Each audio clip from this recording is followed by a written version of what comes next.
What's up, everybody? It's Wednesday, January 25th. My name is Zain Pyarali. Joining me today, my guest, Eddie Cotton.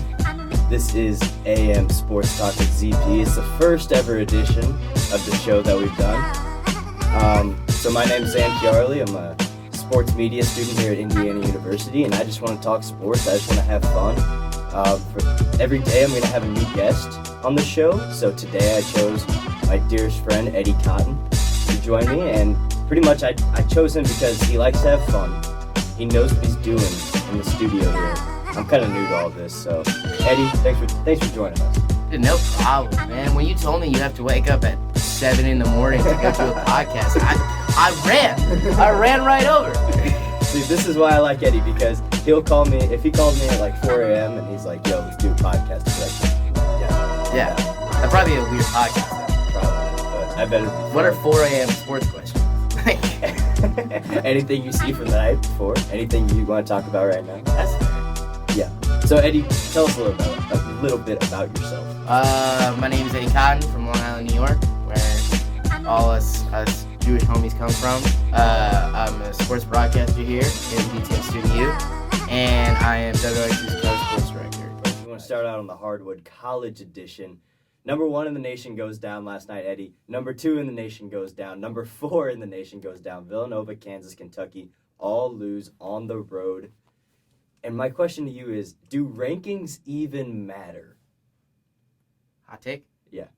No, not at all. Who is the preseason number 1, Zan? I don't even know. Duke. Kentucky? No. Duke. Duke? Where's Duke now? They're 8 They just lost to NC State. Yeah. They're completely irrelevant.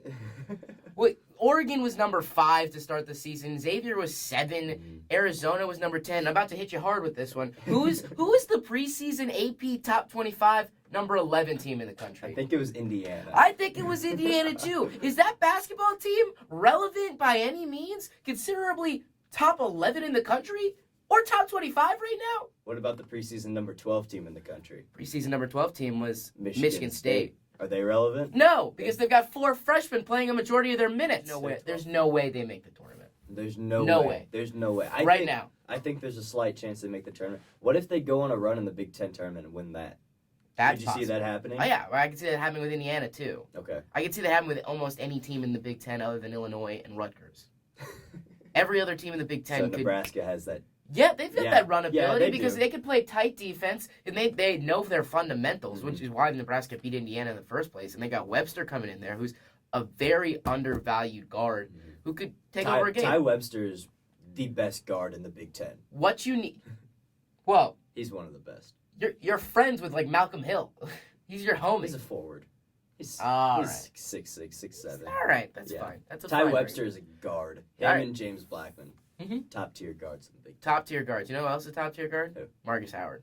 Oh, and Marcus Howard's Marquette team knocked off Villanova. I'm so good at transition. At Marquette, the first time Marquette has beat a number 1 team in the nation since the 2003 Elite Eight with Dwayne Wade and who? I believe it was Tom Crean. Tom Crean. Are you sure? Are you sure about that?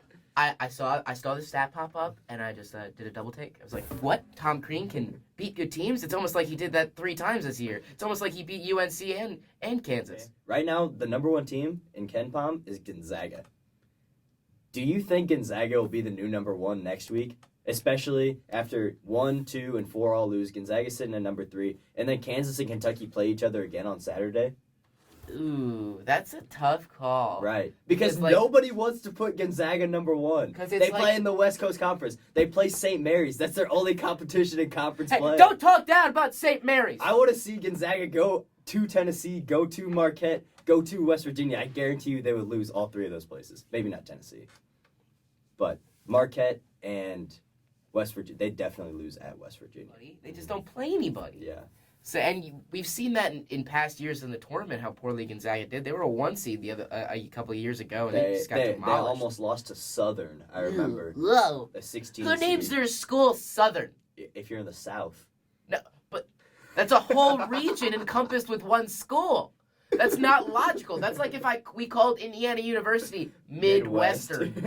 Not even Midwest, Midwestern. Because it's Southern.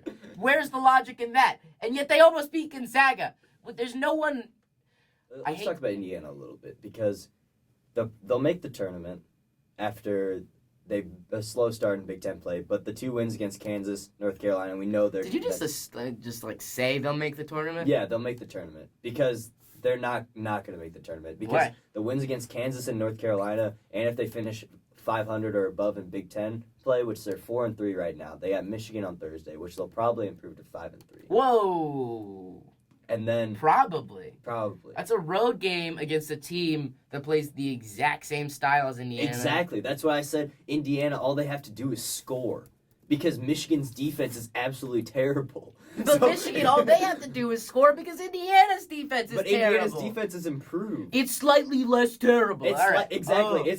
But it's slightly less terrible than Michigan's. But Michigan's offense is slightly worse than Indiana's. That's fair. So all Indiana has to do is score. If Michigan does what they do, they'll score. But it's going to be a shootout. But it's going to be a shootout. But Indiana can win that game. They can win that game. Don't give me a probably, though. Okay, Indiana will win that game. How about that? Oh, fine. I feel very confident, actually. But I'm saying if they finish above 500 in the Big Ten, they have 20 wins on the season, and the 2 wins against North Carolina and Kansas, you're not going to be left out of the NCAA tournament. Especially because when you're a preseason top 25 team. Fair.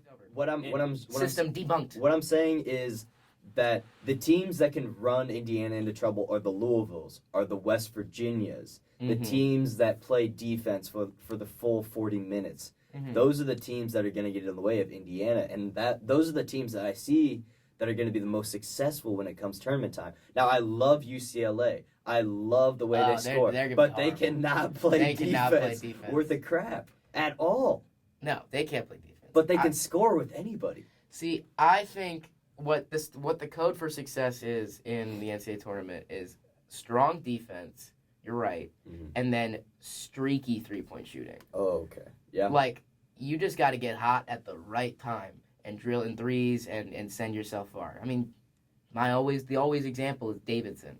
They played tight defense and just Steph Curry stroked it. Kentucky game was that. Tennessee's wearing candy striped pants and for their warm-ups. Yeah. They're burnt orange and white, but that's not even their pattern. That's IU's pattern. Like if anything, they should. You know how their end zones are like checkered? Ooh. They should wear the checkered striped pants. That's them. Be a marketing guy, right? And then I was thinking this also for IU football. Let's make candy striped end zones. You guys just hear that? That's genius. Candy striped end zones. That's genius. Yeah.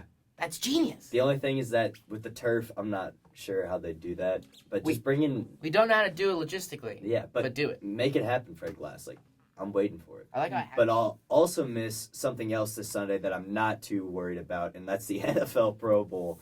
And I don't know many people who are going to set their DVRs to watch this. I mean, Eddie, the Pro Bowl. What a waste, right? I mean... Seriously, here I have some numbers for you, and you tell me if this isn't a waste of my time, a waste of the players' time. Okay, there's 88 spots you need to fill in the Pro Bowl on both sides, 44 each team. There's been 123 invites extended to fill 88 spots because people just do not want to play in this game. Only 57% of the original roster is playing in this game. Only 1 of 6 original quarterbacks picked to play in the Pro Bowl is playing this game, and that's Dak Prescott, the rookie. Why should we watch this game? Why does anybody want to play this game? Why does this game even need to take place if nobody wants to play in it?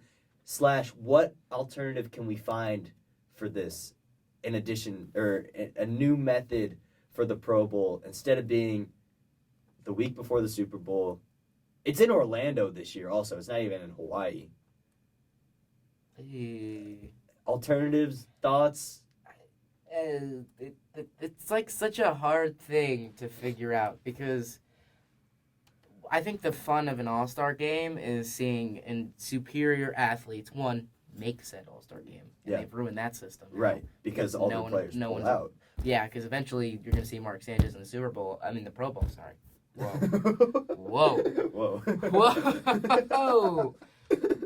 Almost had a heart attack. Slow down there, Hey, Jets sorry. fan. He's Sorry. reminiscent, and then he remembered the butt fumble, and he was Ah! like, ah. We might see a butt fumble in the Pro Bowl because 32 quarterbacks is like, nah, Yeah, I'm not exactly. doing this. Because we're gonna have to see like Jared Goff play. Ugh. The NFL is based on physicality, and you can't have a game that can injure you be the Pro Bowl, and then you can't have a flag football tournament Because you're the NFL. and everyone can watch a flag football tournament. What differentiates the NFL from anything else is physicality. What differentiates the NBA is athleticism. You can put athleticism in an All-Star game. You cannot put physicality in an All-Star game. That's the problem. Baseball, I don't know how their All-Star game is. It's so good. It's great. I don't know the science. I love the I don't know MLB the All-Star science. game. It's so beautiful. And every year there's a send-off for somebody, Mariano Rivera, so cute. Derek Jeter, David Ortiz. But in the NFL, we don't get that. But is there something we can move to, like, say, like week 9, we implement some sort of all-star thing, maybe not a game, but like a skills challenge? I mean, there is a skills challenge right now. Yeah, there is. And it's okay, I credit the NFL for putting the skills challenge in. Because they tried, and some of the events are pretty cool. So, my favorite one is there's going to be a dodgeball game between NFL players. I hate that might be better. That's going to be better than the actual game. Gosh, I want to see a kicking challenge between non-kickers. Oh, that's my idea. Do it, camera. The camera has all the power. If you say something, the camera's gonna get us candy-striped end zones. Candy-striped end zones, and I want wide receivers kicking field goals. Okay, because I want one to prove how actually good kickers are. Okay, that's underrated. That'll be fun. Yeah. Okay, so if we just scratch like the game entirely and just have different position players playing, I'd rather watch that. But that'd be more fun. You have to get really creative with it. You need to give me like a reason to watch, like a wide receiver kicking field goals. Is that a kicker throwing passes? Oh, just put everyone on. Are coaches running the 40-yard dash? That would be perfect. Yeah, that'd be entertaining. Because honestly, when it comes down to it, people want to see entertainment. That's all they want to see. Like right now, me and you are talking, like they don't care what we're talking about, but if we're entertaining them. Yeah, if we're looking right at you, and bam, they're entertained. That's how this works. I know how people get entertained. But like I think the NBA is in the healthiest place they've ever been. Because one, they are run by young, social media savvy stars. Joel Embiid is the prototypical. Who would be perfect for us if you're sitting in a marketing room? Who can we conjure up? Joel Embiid is the ideal all-star that the NBA needs because he fuels the fans with his fun. He fuels the everyone in the country is a Sixers fan. They have their own team, and then they're like, I really hope. Right, I like the Sixers. I want the Sixers to make the playoffs, Yeah. and I think they will. Yeah. I'm telling you right now, they're only 5.5 games back without Ben Simmons, who comes back after the All-Star break. They can legitimately make the playoffs. They played yesterday without Joel Embiid and still beat the Clippers without Joel Embiid. Well, the Clippers didn't have Blake Griffin or No, Chris they did. Paul. They had Blake Griffin played. He came back for the first time. He had 12 points, 11 rebounds. Okay, first game, Blake Griffin back from injury. They didn't have Chris Paul, but they still beat the Clippers. They beat him by 11. Which is one of the top teams in the Western Conference, right? A team that should be contending for the title, realistically. But the biggest thing that's helped the NBA flourish, which is weird, because like you don't want to alter the game with rules and stuff like that, but they've done it so selectively and so properly that the NBA has become such a highly offensive league. This year, the NBA has had the most 30-point games by this level and the most triple-doubles they've had in years. Yes, Russell Westbrook, James Harden. Players are doing things they've never done before because it's such an offensive-fueled league now. Yeah. And that's so fun to watch. I know really fun to watch. People love defense, of course. They're adamant about it, but I love defense in college basketball. yes, because you're But in the NBA, give me all the offense yes, you got. that's what honestly. they need. You talk about it in hockey, get us more goals. Talking about it in football, get us more touchdowns. Yeah. The NBA has figured it out. Yeah. They've got 120-point nights. The over-unders on these games are 220 every night. It's ridiculous. People are scoring, and they are stars. It's flourishing. Yeah. And you can see upsets all the time now because of that. Eddie Cotton in the studio. Thanks for joining me here in my first podcast. Really appreciate it. You can check Eddie out on Twitter. Give us a Twitter handle. At Edward Coden 15. At EDWARDKOTON 15. Start with his real last name. Real last name. I fake it. He fakes the Cotton because Cotton sounds better. Eddie Cotton. That's so fresh. He's gonna be on the Little 500 broadcast this April I will. for BTN. It's gonna be sweet. It's gonna be lit. Love dropping those promos. We're gonna come. Eddie's gonna come back in the studio with us closer to his broadcast. Talk Little 5. Hype that up. Hype that up. We're gonna get this. We're gonna promote this all day. Yeah. Right now we are just on the stationary camera. Hopefully I'll get this live some point in time. I don't know. It's a work in progress. I don't even know. Yeah. Maybe. It makes it more fun. Fan interaction. That's fair. Yeah. Shout out Dr. Clavio for setting this up. Shout out, Clavs. Ben Wittgenstein's right here. There's a camera right there, but I don't think he's gonna get I don't think he can get in. But he just is But wow. he's like, wow, they have a camera? Wow. Wow, they're This only is sophomores next and they're level. doing big things? Oh, is Eddie Cotton and Zain Pyarali better than me already? Yeah. AM Sports Talk with ZP. Thanks for listening.